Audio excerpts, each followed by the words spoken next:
paz do Senhor, querido professor, nós estamos em mais um EBD online e hoje nós vamos comentar a 10ª lição da Sala dos Juvenis de 15 e 17, que tem como tema Conservando o Poder.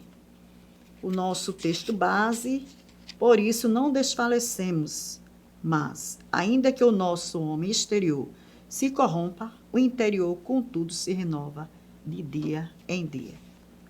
Estou feliz por mais uma oportunidade que Deus tem nos concedido e nós vamos comentar essa lição que está no livro de Romanos, capítulo 2, a gente vai também 12, aliás, Efésios 13, 14 até o 21 e também no livro de Tito. No Conectado com Deus, eu sempre gosto de falar, você percebeu que toda literatura bíblica em classe, leitura bíblica em classe, está relacionada à renovação da mente? O que é isso? É uma mente. O que é uma mente renovada? O que uma mente renovada pensa? A Bíblia nos ensina sobre isso, tudo que é verdadeiro, honesto, justo, puro, amável, de boa fama, de boa qualidade moral, e se algum louvor nisso, pensai.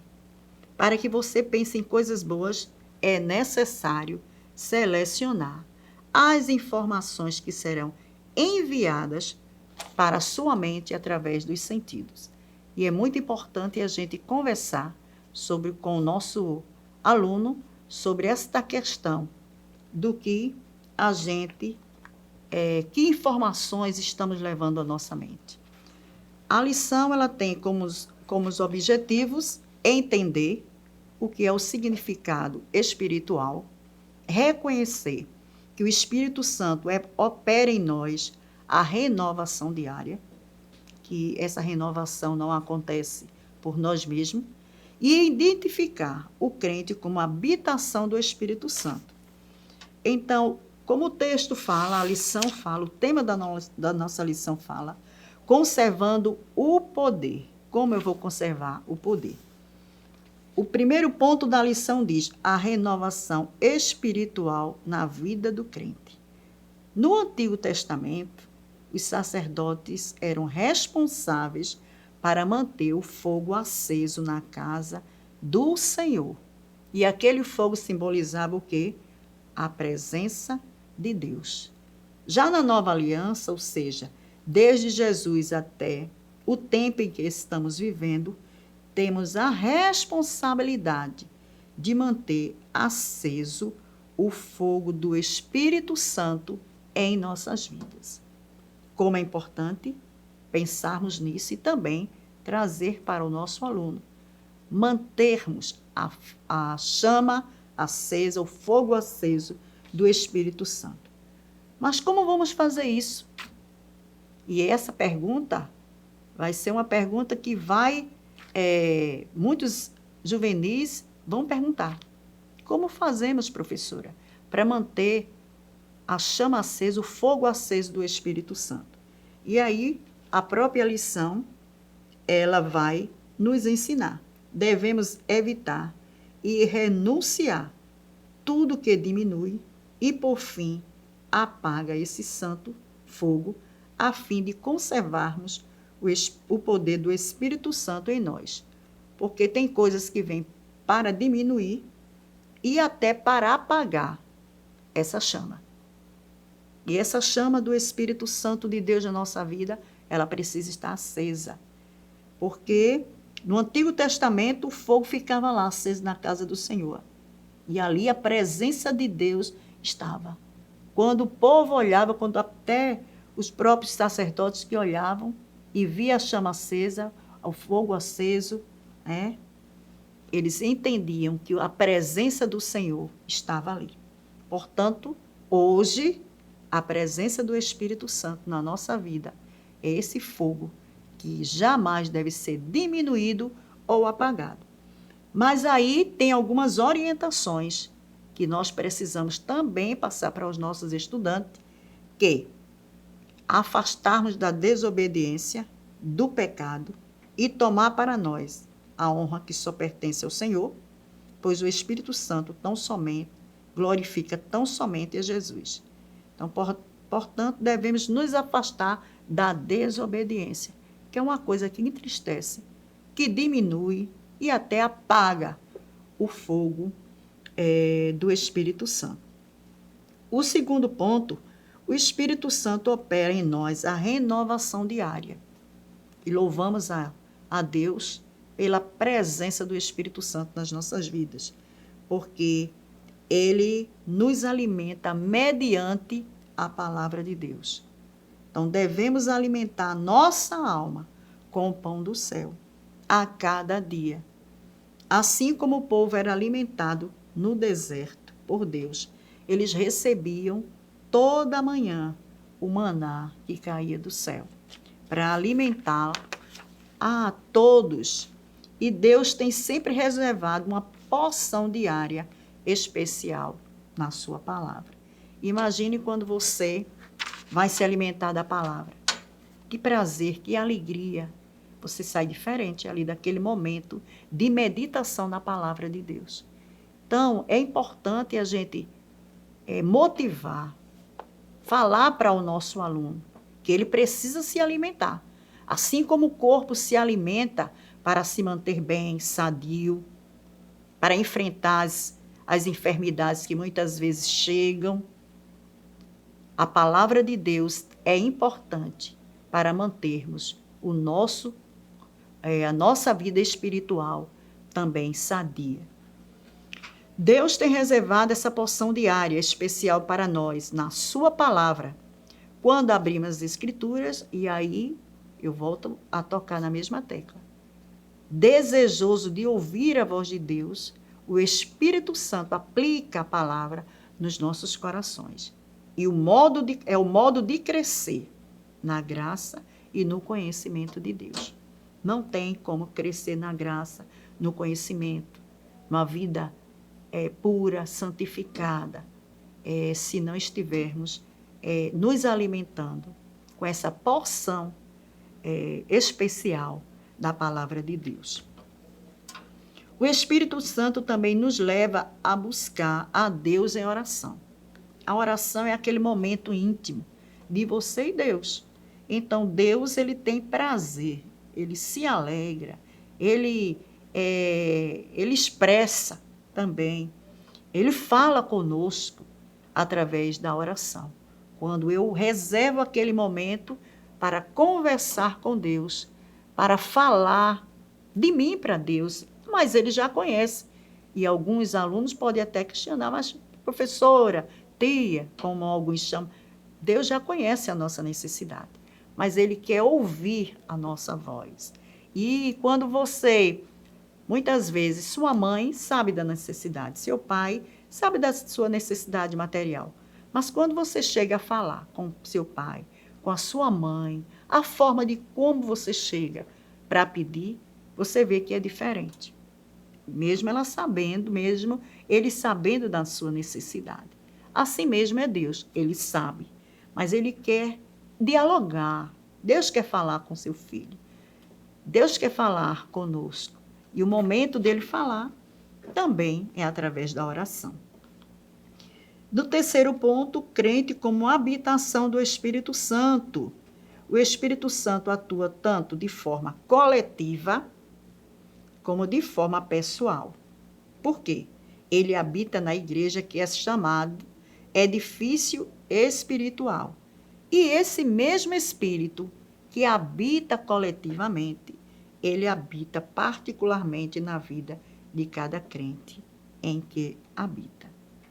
Então, e aí eu abro um parêntese para falar da questão de estarmos juntos, de estarmos na casa do Senhor, porque o Espírito Santo também age de forma coletiva. E é muito bom quando estamos unidos, juntos, reunidos na casa do Senhor e ali sentimos a presença do Espírito Santo de Deus. E aqui o nosso terceiro ponto, o comentarista vai falar, toda a certeza que temos na vida espiritual decorre do testemunho do Espírito que atua dinamicamente no nosso homem interior. Então, a transformação que há na vida do homem, do jovem, da mulher, do servo do Senhor, aconteceu de forma que o Espírito Santo atuou para que aquela transformação acontecesse. As orações de Paulo, que subiam a favor dos crentes em geral, iam muito além dos pedidos simples que normalmente fazemos. Não se prendia tanto aos fatos dessa vida, mas buscava o povo de Deus uma vida de profundidade espiritual. Uma vida que eles sentissem, que os crentes desejassem alcançar um grau bem elevado das coisas de Deus. Então, é nesse momento de intimidade com Deus que a gente vai buscando um grau mais elevado, como diz aqui o comentarista, das coisas de Deus. Por isso o apóstolo orava para que o Espírito Santo confirmasse sua presença no íntimo de cada crente. É muito importante buscarmos, mantermos esse fogo aceso, mantermos o poder, conservarmos, né? Por fim, nós temos o 3.1, aprofundados em amor. E aí eu trouxe essa simbologia falando sobre o fruto do Espírito.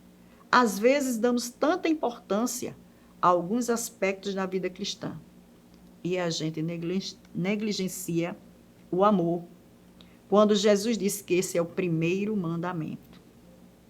Paulo está interessado em ver o amor crescendo entre a família de Deus. Vivemos numa época em que a própria palavra de Deus nos confirma. Por se multiplicar a iniquidade, o amor de muitos esfriará. E a gente tem visto isso. Mas aí a gente precisa voltar, precisa refletir, precisa trazer o nosso aluno a buscar constantemente, com ansiedade, com desejo, a presença de Deus. Porque quando a gente cresce no amor, cresce no conhecimento, cresce na graça, a gente começa a frutificar bons frutos. Paulo está interessado, né? E espera que o Espírito Santo, atuando no homem interior, possa dar aos crentes a compreensão do conhecimento do amor de Cristo e toda a sua extensão, comprimento, altura e profundidade. E aí só assim a gente atinge, a gente alcança a plenitude de Deus, pois Deus é amor. E aprendendo com Deus, e atingindo essa plenitude, que nós somos aprofundados em amor. E aí está uma árvore simbolizando, né, o fruto. O 3.2, o maior resultado de ser a habitação do Espírito Santo. Quando somos morada do Espírito Santo, zelamos pelo templo. E aí a gente fala para os nossos estudantes a importância de zelar pelo templo do Espírito Santo. Quando alguém prega e ensina aí que Deus só está preocupado com o coração. Não. Você é templo e morada do Espírito Santo de Deus.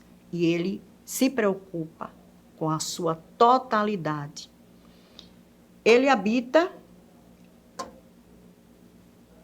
o amor será o maior fruto dessa morada.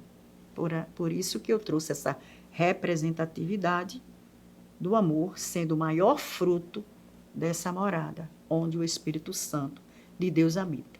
Não é possível alguém ser templo de Deus e, ao mesmo tempo, ser uma pessoa que guarda a raiva do próximo.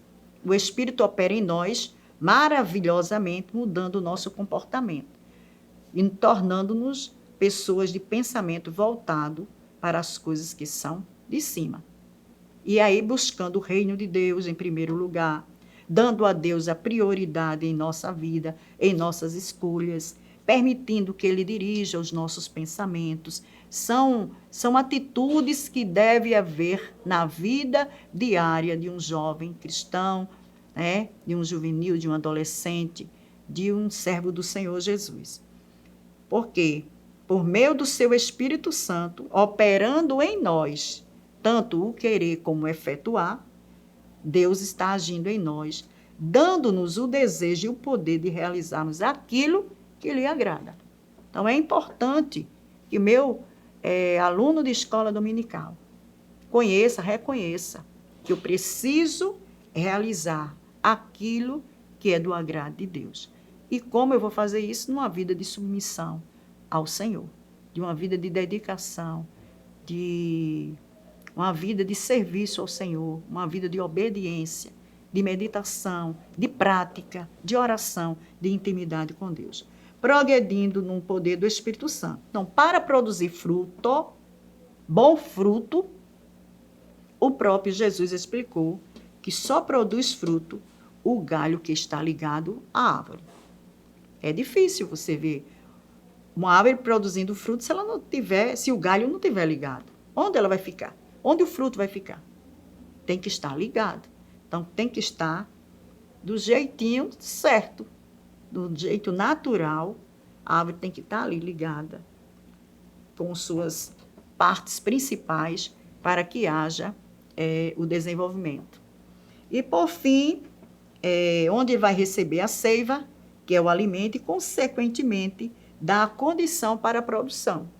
Para sair o fruto, é importante que esse processo aconteça para que a produção de fruto também aconteça.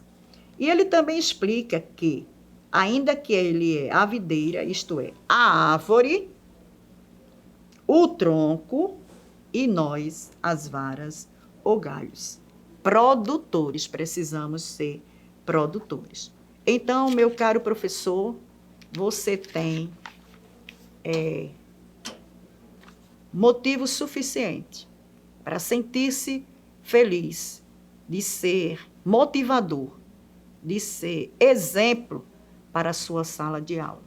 Então, que Deus possa nos abençoar e que sua aula seja uma bênção na vida dos seus juvenis.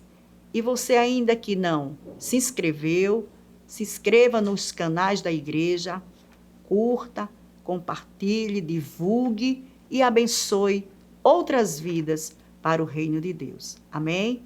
Que Deus abençoe a todos. Que o conhecimento é capaz de mudar a vida de quem lê, a gente já sabe. E que livro você pode comprar em qualquer livraria.